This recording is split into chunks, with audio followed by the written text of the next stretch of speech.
This is the ribbon cutter embosser tool. It's made by Wilton. This one makes stripes, and this one makes what appears to be little pearls along the edge of the ribbon. It also comes with wavy cutters, straight cutters, and zigzag cutters, along with various spacer rings, so you can adjust the width of your ribbon.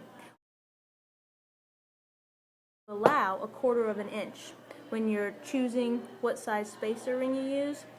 On this side of each cutter is 1/8 of an inch space, and on this side is 1/8 of an inch space. So that makes 1/4 of an inch. So if you want a 1/2 inch wide ribbon, say, don't use the 1/2 inch spacer ring. Instead, use the 1/4 inch spacer ring, because by the time you get this 1/8 of an inch plus the 1/4 inch spacer ring plus this 1/8 of an inch, that's going to give you a 1/2 inch ribbon.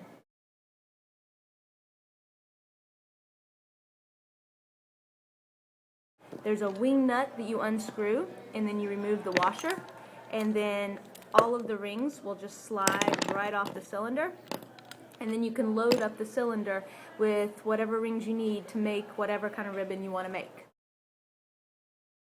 I'm going to make 2 different kinds of ribbons just for illustration. So I'm going to start with just a spacer ring to keep the tools from being right up against this end washer here.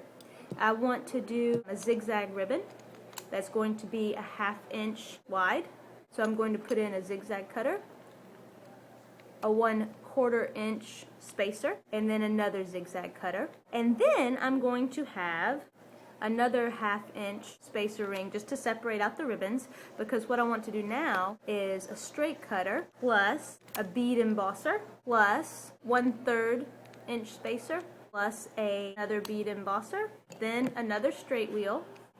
And then with any luck, this 3/4 of an inch spacer will fit just perfectly so that the cylinder is full. You want to make sure that whatever spacer ring you put on last comes to the end of the cylinder. Otherwise, when you put your wing nut on, these things will slide around and you won't be able to maintain your ribbon width.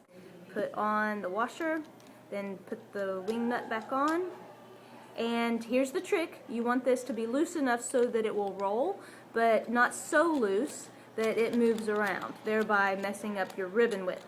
And you may find that as you use this, it gets looser and you may have to adjust it as you're working with it. But that's my ribbon tool all loaded up.